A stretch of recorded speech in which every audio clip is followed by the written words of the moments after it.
Salut tout le monde, c'est Hawk, aujourd'hui on se retrouve pour voir la PWM. Vous l'avez peut-être remarqué sur votre Arduino, en face de certaines sorties logiques, on retrouve un petit zigzag que l'on retrouve également sur la ñ en espagnol. Et bien en fait, c'est parce que ces broches sont des PWM. Alors ça sert à quoi cette fameuse PWM? Eh bien, ça permet de faire ça. Mais alors là vous allez me dire, oui mais c'est facile de faire ça, il suffit de faire varier le courant en sortie. Eh bien oui, mais non. En fait, le résultat visuellement est le même, mais l'Arduino va s'y prendre d'une autre manière. Bon, je vous apprends rien si je vous dis qu'en peinture, pour faire du noir, il faut de la peinture noire, et pour faire du blanc, il faut de la peinture blanche. Ici, on va imaginer que le noir représente quand la LED est allumée à son maximum, et le blanc quand elle est éteinte. Bien, maintenant si on veut faire du gris, on va mélanger le noir et le blanc. Et si on veut qu'il soit plus ou moins foncé, on va doser nos quantités de peinture.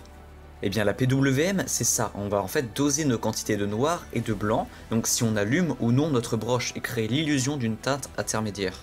Alors pourquoi je dis illusion? Eh bien tout simplement parce que si on filme cette LED au ralenti, on constate qu'en vérité, elle clignote. Mais au-delà d'un certain seuil, notre œil ne perçoit plus ce clignotement et va juste faire une moyenne. Bon, voici un autre exemple que celui avec la peinture.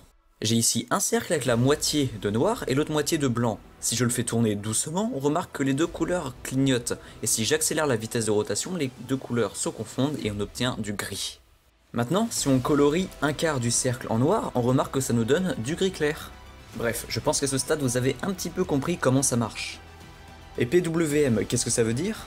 Eh bien tout simplement Pulse Width Modulation, ce qui signifie en français modulation par largeur d'impulsion. Bref, maintenant on va s'intéresser à comment on va faire pour créer ces nuances intermédiaires. Eh bien vous allez voir, c'est très simple.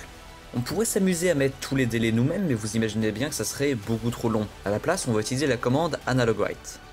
Alors ce que je vous propose dans un premier temps, c'est d'allumer une LED dans un état intermédiaire, c'est-à-dire avec une PWM moyenne. Pour cela, on choisit un pin de l'Arduino avec la PWM, la pin 11 par exemple. On commence par initialiser notre pin comme étant une sortie, et dans le void loop, on va marquer Analog Write, et entre les parenthèses, on vient mettre le pin sur lequel la LED est branchée. On sépare par une virgule, et on met la valeur de notre PWM, qui peut aller de 0 à 255. Dans notre cas, on va mettre 127 par exemple. Et voilà, si on téléverse notre code, on remarque que la LED s'allume bien à la moitié de sa capacité. Maintenant, ce qui peut être intéressant, c'est de faire varier notre LED en fonction d'une entrée analogique. Imaginons ici un potentiomètre. Pour cela, on câble le potentiomètre et on ajoute notre code nécessaire. Et là, vous commencez à connaître un petit peu la musique.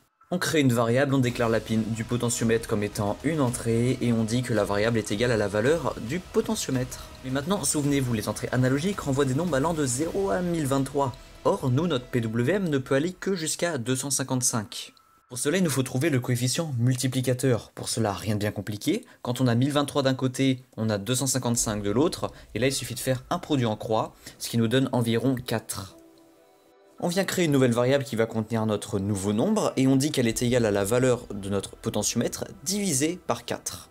Et enfin, on vient dire que notre PWM est égal à cette variable. Et on n'a plus qu'à tester.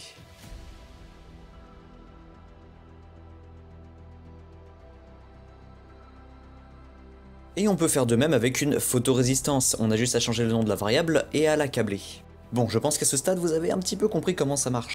Après, on peut aussi tenter de faire varier notre intensité comme ceci à l'aide de boucles forts, mais pour ça, sera à vous de trouver comment faire.